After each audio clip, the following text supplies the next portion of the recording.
Hi everyone, ನಾನು ನಿಮ್ಮ ಕನ್ನಡ ಕುವರಿ ಪ್ರೇಮ. ನನ್ನ ಯೂಟ್ಯೂಬ್ ಚಾನಲ್ಗೆ ನಿಮ್ಮೆಲ್ಲರಿಗೂ ಪ್ರೀತಿಯ ಸ್ವಾಗತ.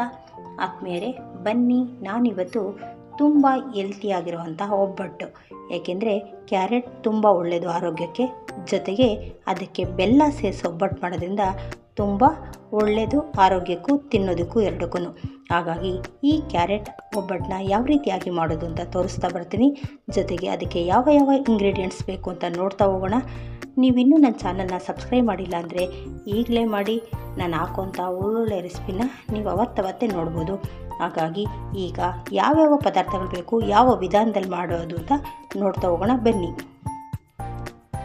ನೋಡಿ, ಕ್ಯಾರೆಟ್ ಹೋಳಿಗೆ ಮಾಡೋದಕ್ಕೆ ಯಾವ ಯಾವ ಪದಾರ್ಥಗಳು ಬೇಕು ಅಂತ ನೋಡ್ತಾ ಹೋಗೋಣ ಬನ್ನಿ. ಮೊದಲಿಗೆ ನಾನು ಅರ್ಧ KGಯಷ್ಟು ಕ್ಯಾರೆಟ್ ತೊಗೊಂಡು ನೀಟಾಗಿ ಮೇಲೆ ಎರೆದು ಅದನ್ನು ತುರಿದು ಇಟ್ಕೊಂಡಿದ್ದೀನಿ. ಜೊತೆಗೆ ಅರ್ಧ KG ಕ್ಯಾರೆಟ್ಗೆ 150 ಗ್ರಾಮ್ನಷ್ಟು ಬೆಲ್ಲವನ್ನು ಕುಟ್ಟಿ ಪುಡಿ ಮಾಡಿಟ್ಕೊಂಡಿದ್ದೀನಿ. ಜೊತೆಗೆ ಒಂದು 6ರಿಂದ 7 ಏಲಕ್ಕಿ, ಸ್ವಲ್ಪ ಒಂದು 6ರಿಂದ 7 ಸ್ಪೂನಷ್ಟು ಚಿರೋಟಿ ರವೆ ತೊಗೊಂಡಿದ್ದೀನಿ. ಆ ಚಿರೋಟಿ ರವೆ ಯಾವಾಗ ಹಾಕಬೇಕು ಅಂತ ಹೇಳ್ತಾ ಹೋಗ್ತೀನಿ ಬನ್ನಿ. ಕನಕ ಮಾಡೋದಕ್ಕೋಸ್ಕರ ಚಿರೋಟಿ ರವೆ 1/4 KG ಚಿರೋಟಿ ರವೆ ತೊಗೊಂಡಿದ್ದೀನಿ. ಈಗ ಮೊದಲಿಗೆ ನಾವೇನು ಮಾಡಬೇಕಪ್ಪ ಅಂತಂದರೆ, ಇದನ್ನು ಜಾರಲ್ಲಿ ನೀಟಾಗಿ ತುಂಬ ನೈಸಾಗಿ ರುಬ್ಕೊಂಡು ಬರಬೇಕು. ಏಲಕ್ಕಿಯನ್ನು ಸೇರಿಸಿ ರುಬ್ಕೊಳ್ಳೋಣ. ಈ ರುಬ್ಬೋದಕ್ಕಿಂತ ಮುಂಚೆ ನಾನು ಕನಕ ಕಲಸಿ ರೆಡಿ ಮಾಡಿಡ್ತೀನಿ. ಆ ಕನಕ ನೆನೆಯೋಷ್ಟರಲ್ಲಿ ಹೂರಣನ ರೆಡಿ ಮಾಡ್ಕೊಳ್ಳೋಣ. ನೋಡಿ, ಕನಕ ಯಾವ ರೀತಿಯಾಗಿ ಕಲಿಸ್ಬೇಕಪ್ಪ ಅಂದರೆ, ಯಾವುದೇ ಸ್ವೀಟ್ಗಾಗಲಿ ಒಂದು ಚಿಟಿಕೆಯಷ್ಟು ಉಪ್ಪು ಹಾಕ್ಕೊಳ್ಬೇಕು. ಉಪ್ಪು ಹಾಕ್ಕೊಂಡು ಇದಕ್ಕೆ ನಾನು ಕ್ಯಾರೆಟ್ ಹೋಳಿಗೆ ಆಗಿರೋದ್ರಿಂದ ಅರಿಶಿನವನ್ನು ಸೇರಿಸಲ್ಲ ಈ ಕನಕಕ್ಕೆ. ಯಾಕೆಂದರೆ ಹೋಳಿಗೆನೇ ಆರೆಂಜ್ ಕಲರ್ ಇರೋದ್ರಿಂದ ಅರಿಶಿನದ ಅಗತ್ಯ ಇಲ್ಲ. ಸೊ ನಾನೇನು ಮಾಡ್ತಿದ್ದೀನಿ ಅಂದರೆ, ಬರೀ ಒಂದು ಚಿಟಿಕೆ ಉಪ್ಪು ಹಾಕ್ಕೊಂಡು ಕನಕನ ರೆಡಿ ಮಾಡ್ಕೊತಾ ಇದ್ದೀನಿ. ಉಪ್ಪು ಹಾಕಿ ಒಂದು ಸಾರಿ ಡ್ರೈ ರೋಸ್ಟ್ ಮಾಡಿಕೊಂಡು ಈಗ ಸ್ವಲ್ಪ ನೀರು ಹಾಕ್ಕೊಂಡು ಕಲಸೋಣ. ನಾನು ಹಿಂದಿನ ವಿಡಿಯೋಗಳಲ್ಲಿ ಹೇಳಿದ್ದೀನಿ, ಒಬ್ಬಟ್ಟಿಗೆ ಮೈದಾ ಯೂಸ್ ಮಾಡಲ್ಲ, ಬರೀ ಚಿರೋಟಿ ರವೆನೇ ಹಾಕಿ ಕಲಿಸ್ತೀನಿ ಅಂತ. ನಿಮ್ಮ ಆಪ್ಷನಲ್ಲು, ನೀವು ಬೇಕಾದ್ರೆ 2 ಅರ್ಧನಾದರೂ ಹಾಕ್ಕೊಳ್ಳಿ ಅಥವಾ ಬರೀ ಚಿರೋಟಿ ರವೆಲ್ಲಾದರೂ ಹಾಕ್ಕೊಳ್ಳಿ. ನೋಡಿ, ಈ ರೀತಿ ಎಲ್ಲ ಕಲಸಿದಾದ್ಮೇಲೆ ಅದಕ್ಕೆ 2 ಸ್ಪೂನ್ ಎಣ್ಣೆ ಹಾಕ್ಕೊಂಡು ಮತ್ತೊಂದು ಸಾರಿ ನೀಟಾಗಿ ಎಲ್ಲ ಮಿಕ್ಸ್ ಮಾಡಿ ಇಡೋಣ. ಈ ರೀತಿ ಎಣ್ಣೆ ಹಾಕ್ಬಿಟ್ಟು ಚೆನ್ನಾಗಿ ಮಿದಿರಿ. ನೋಡಿ, ಕನಕವು ಈ ಕರೆಕ್ಟ್ ಕನ್ಸಿಸ್ಟೆನ್ಸಿಗೆ ಬಂದಿದೆ. ಈ ಟೈಮಲ್ಲಿ ನಾನೇನು ಮಾಡ್ತೀನಿ ಅಂದರೆ, ಮೇಲೆ ಇನ್ನೂ 1-2 ಸ್ಪೂನು ಎಣ್ಣೆಯನ್ನು ಹಾಕಿ, ನಾವು ಎಷ್ಟು ಎಣ್ಣೆ ಹಾಕಿ ಮಿದಿತೀವೋ ಅಷ್ಟು ಸಾಫ್ಟಾಗಿ ಕನಕ ರೆಡಿ ಆಗುತ್ತೆ. ಈಗೇನು ಮಾಡೋದು ಅಂದರೆ, ಇದನ್ನು ಒಂದು 2 ಅವರ್ಸ್ ರೆಸ್ಟ್ ಮಾಡೋಕ್ಕೆ ಬಿಡ್ತೀನಿ. ಅಷ್ಟರಲ್ಲಿ ನಾನು ಹೂರಣನ ರೆಡಿ ಮಾಡ್ಕೊಳ್ತೀನಿ. ನೋಡಿ, ಈ ರೀತಿ ಎಲ್ಲ ಎಣ್ಣೆಯನ್ನು ಹಚ್ಬಿಟ್ಟು ಇದನ್ನು 2 ಅವರ್ಸ್ ಇದ್ರ ಮೇಲೆ ಒಂದು ಪ್ಲೇಟ್ನ ಮುಚ್ಚಿ ರೆಸ್ಟ್ ಮಾಡೋಕ್ಕೆ ಬಿಡ್ತೀನಿ.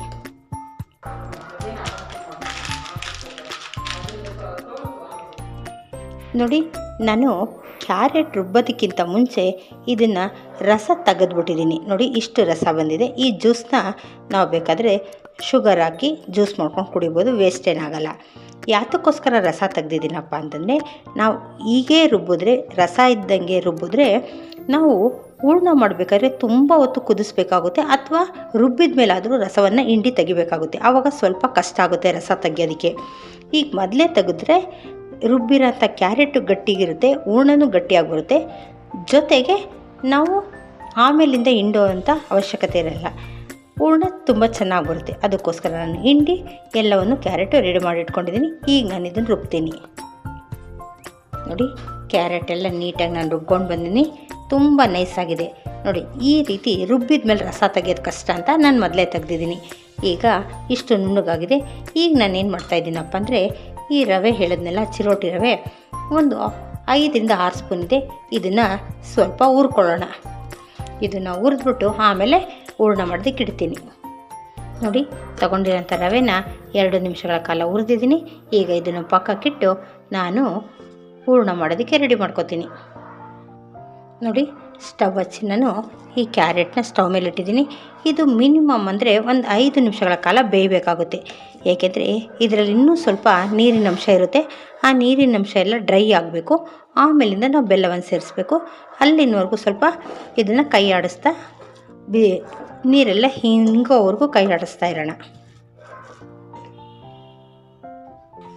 ನೋಡಿ, ಇದನ್ನು ಒಂದು 2 ನಿಮಿಷ ಬೇಯಿಸ್ಕೊಂಡಿದ್ದೀನಿ. ಈಗ ನಾನು ತೊಗೊಂಡಿರೋಂಥ ಬೆಲ್ಲವನ್ನು ಇದಕ್ಕೆ ಸೇರಿಸ್ತಾ ಇದ್ದೀನಿ. ಈ ಬೆಲ್ಲ ಕರಗೋವರೆಗೂ ಇದನ್ನು ಹೂರಣನ ಕುದಿಸ್ಕೊಳ್ಳೋಣ.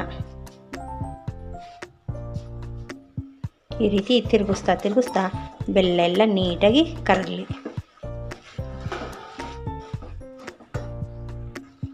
ನೋಡಿ, ಬೆಲ್ಲ ಎಲ್ಲ ಕರಗಿದೆ. ಈಗ ಇನ್ನೊಂದು ಸ್ವಲ್ಪ ನೀರಿನ ಅಂಶ ಇದೆ. ಇನ್ನೊಂದು 2 ನಿಮಿಷ ಇದೇ ರೀತಿ ಕುದಿಸ್ಕೊಳ್ಳೋಣ. ನೋಡಿ, ಬೆಲ್ಲ ಸಂಪೂರ್ಣವಾಗಿ ಕರಗಿದೆ. ಹೂರಣದ ಕಲರ್ ಸಹ ಚೇಂಜ್ ಆಗಿದೆ. ಇನ್ನು 1 ರಿಂದ 2 ನಿಮಿಷ ಕುದೀಲಿ ಇದು.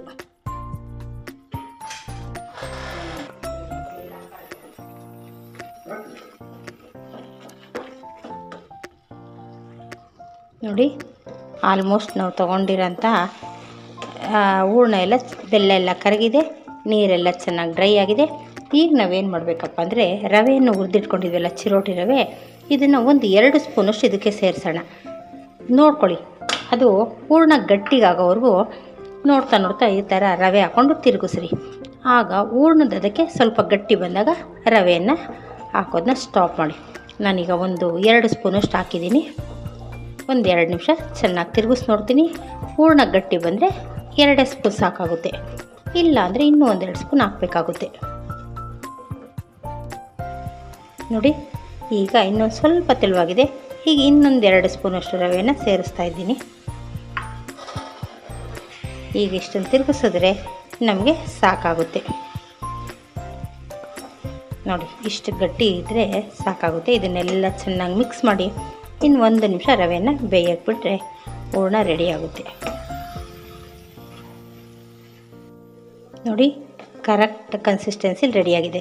ಕಾಣ್ತಾ ಇದೆಯಲ್ಲ, ನೀಟಾಗಿ ತೆಳು ಇಲ್ಲ, ಗಟ್ಟಿನೂ ಇಲ್ಲ. ನಮಗೆ ಯಾವ ರೀತಿಯಾಗಿ ಹೂರಣ ಬೇಕೋ ಆ ರೀತಿಯಾಗಿ ರೆಡಿಯಾಗಿದೆ. ಈಗ ನಾನು ಫ್ಲೇಮ್ನ ಆಫ್ ಮಾಡ್ತೀನಿ. ಒಂದು 10 ನಿಮಿಷ ಬಿಟ್ಟರೆ ಇದು ಚೆನ್ನಾಗಿ ಆರ್ಕೊಳ್ಳುತ್ತೆ. ಆಮೇಲೆ ಒಬ್ಬಟ್ಟು ತೊಟ್ಟಕ್ಕೆ ಪ್ರಾರಂಭ ಮಾಡೋಣ. ನೋಡಿ, ಹೂರಣ ಆರ್ಕೊಂಡಿದೆ. ಈಗೆಲ್ಲ ಉಂಡೆಗಳು ಮಾಡಿ ಇಟ್ಕೊಂಡಿದ್ದೀನಿ. ಈಗ ಒಂದೊಂದಾಗಿ ತೊಟ್ಟೋದಕ್ಕೆ ಪ್ರಾರಂಭ ಮಾಡೋಣ. ನೋಡಿ, ಈ ರೀತಿ ಕನಕದ ಉಂಡೆಗಳು ತೊಗೊಂಡು ಅಂಗೈ ಮೇಲೆ ಹಾಕೊಂಡು ತೊಟ್ಟು ಈಗ ಹೂರಣ ಉಂಡೆನ ಇದಕ್ಕಿಟ್ಕೊಂಡು ಈ ರೀತಿ ಕವರ್ ಮಾಡ್ಕೊಳ್ಳೋಣ. ಕವರ್ ಮಾಡಿಕೊಂಡು ನಾನು ಬಟರ್ ಪೇಪರ್ ಮೇಲೆ ತೊಟ್ಟೋದಕ್ಕೆ ಹೇಳ್ಕೊಡ್ತೀನಿ. ನೋಡಿ, ಬಟರ್ ಪೇಪರ್ಗೆ ಸ್ವಲ್ಪ ಎಣ್ಣೆಯನ್ನು ಹಚ್ಬಿಟ್ಟು ನಿಧಾನವಾಗಿ, ಇದು ತುಂಬ ಸಾಫ್ಟಾಗಿರುತ್ತೆ, ನಿಧಾನವಾಗಿ ತೊಟ್ಕೊಳ್ತಾ ಬರೋಣ. ಇದ್ರ ಮೇಲೆ ಒಂದು ಪ್ಲಾಸ್ಟಿಕ್ ಕವರ್ನ ಹಾಕ್ಕೊಳ್ಳಿ, ನೀಟಾಗಿ ಬರುತ್ತೆ. ತುಂಬ ಹೂರಣ ಕನಕ ಎರಡು ಸಾಫ್ಟಾಗಿರೋದ್ರಿಂದ ತುಂಬ ಸಾಫ್ಟಾಗಿ ಬರುತ್ತೆ. ಲೈಟಾಗಿ ಈ ಥರ ಅಂದರೆ ಸಾಕಾಗುತ್ತೆ. ನೋಡ್ತಾ ಇದ್ದೀರಲ್ಲ ಎಷ್ಟು ನೀಟಾಗಿ ಬರುತ್ತೆ. ನೀವು ತುಂಬ ಏನು ಭಾರ ಬಿಡೋದೇ ಬೇಡ, ಲೈಟಾಗಿ ಮೂವ್ ಮಾಡಿದ್ರೆ ಸಾಕು. ನಮಗೆ ಎಷ್ಟು ಸೈಜಲ್ಲಿ ಬೇಕೋ ಆ ಸೈಜಲ್ಲಿ ನಾವು ತೊಡ್ತಾ ಬರ್ಬೋದು. ನೋಡಿ, ಈ ರೀತಿ ನಿಧಾನವಾಗಿ ಮೂವ್ ಮಾಡ್ತಾ ಬನ್ನಿ. ನೋಡಿ, ಕವರ್ ಎಷ್ಟು ಅಗಲ ಇದೆಯೋ ಅಷ್ಟು ಅಗಲನೂ ರೆಡಿಯಾಗಿದೆ. ಸಾಕಾಗುತ್ತೆ. ಈಗ ನಾವು ತುಂಬ ತೆಳುವಾಗಿ ಬಂದಿದೆ. ಇದನ್ನು ಎತ್ತಿ ತವಾ ಮೇಲೆ ಹಾಕ್ಕೊಳ್ಳೋಣ. ನೋಡಿ, ಈಗ ನಾನು ತವಾಗೊಂದು ಅರ್ಧ ಸ್ಪೂನಷ್ಟು ಎಣ್ಣೆಯನ್ನು ಹಾಕ್ತೀನಿ. ಆ ಎಣ್ಣೆನ ತವಾ ಪೂರ್ತಿ ಸವರಿ ನಿಧಾನವಾಗಿ ಹಾಕೋಣ.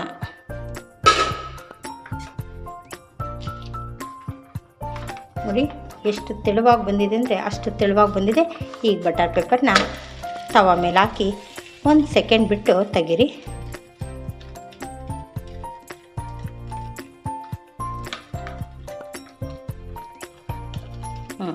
ನೋಡಿ, ಈ ರೀತಿ ನೀಟಾಗಿ ಬರುತ್ತೆ. ನೋಡಿ, ಈಗ ಇದರ ಮೇಲೆ ಒಂದು ಅರ್ಧ ಸ್ಪೂನಷ್ಟು ಎಣ್ಣೆ ಹಾಕ್ತೀನಿ. ಇದು 1 ನಿಮಿಷ ಬೇಯೋಷ್ಟರಲ್ಲಿ ಮತ್ತೊಂದನ್ನು ರೆಡಿ ಮಾಡ್ಕೊಳ್ಳೋಣ.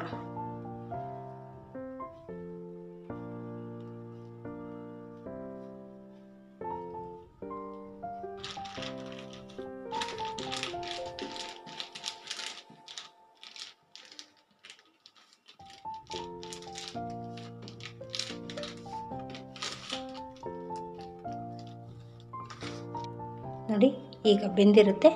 ಈಗ ಇದನ್ನು ಇನ್ನೊಂದು ಸೈಡ್ ಬೇಯೋದಕ್ಕೆ ಹಾಕ್ತೀನಿ. 2 ಸೈಡು ಬೇಯಲಿ.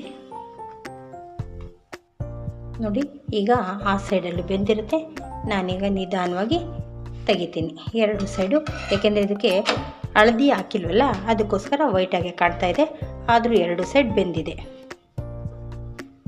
ಈಗ ನಾವು ಇದನ್ನು ತಗೊಳ್ಳೋಣ. ನೋಡಿ, ಮತ್ತೊಂದು ಅದೇ ರೀತಿಯಾಗಿ ತವಾಗೆ ಸ್ವಲ್ಪ ಎಣ್ಣೆ ಹಚ್ಚೋದು. ಈ ಬಟರ್ ಪೇಪರ್ ಅಂತ ತೊಗೊಂಡು ನೋಡ್ತಾ ಇದ್ದೀರಲ್ಲ, ನಾವು ಎಷ್ಟು ನೀಟಾಗಿ ಎಷ್ಟು ತೆಳುವಾಗಿ ಬೇಕಾದರೂ ತೊಟ್ಕೊಳ್ಬೋದು. ಅಷ್ಟು ತೆಳುವಾಗಿ ಬರುತ್ತೆ, ಪೇಪರ್ಗಿಂತ ತೆಳುವಾಗಿ ಬರುತ್ತೆ. ಈ ರೀತಿಯಾಗಿ ತೆಗಿತಾ ಬನ್ನಿ.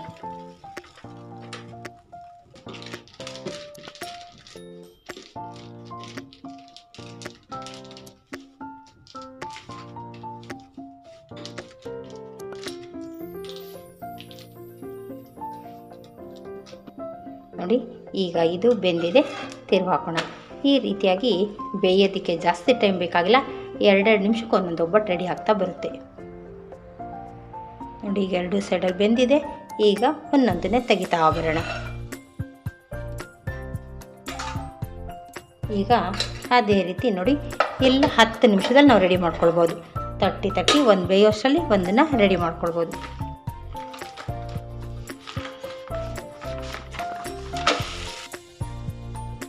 ನೋಡಿ, ರುಚಿಕರವಾದಂತಹ ಹಾಗೂ ಆರೋಗ್ಯಯುತವಾದ ಕ್ಯಾರೆಟ್ ಅಂದರೆ ಮಕ್ಕಳಿಗೆ, ಕಣ್ಣಿಗೆ ಎಲ್ಲರಿಗೂ ಒಳ್ಳೆಯದು. ಅದಕ್ಕೋಸ್ಕರ ಇಂತಹ ಒಳ್ಳೆಯ ರೆಸಿಪಿ ಸವಿಯಲು ಸಿದ್ಧವಾಗಿದೆ. ನಿಮಗೂ ಎಲ್ಲ ಈ ರೆಸಿಪಿ ಇಷ್ಟ ಆಗಿದೆ ಅಂತ ಭಾವಿಸಿದ್ದೀನಿ. ಈ ಒಬ್ಬಟ್ಟಿಗೆ ಸ್ವಲ್ಪ ತುಪ್ಪ ಹಾಕ್ಕೊಂಡು ತಿಂದರೆ ಇದು ರುಚಿ ಮತ್ತಷ್ಟು ಹೆಚ್ಚುತ್ತೆ. ಹಾಗಾಗಿ ನಿಮ್ಮೆಲ್ರಿಗೂ ರೆಸಿಪಿ ಇಷ್ಟ ಆಗಿದ್ರೆ ಲೈಕ್, ಶೇರ್, ಸಬ್ಸ್ಕ್ರೈಬ್ ಮಾಡೋದನ್ನ ಮರಿಬೇಡಿ. Thank you.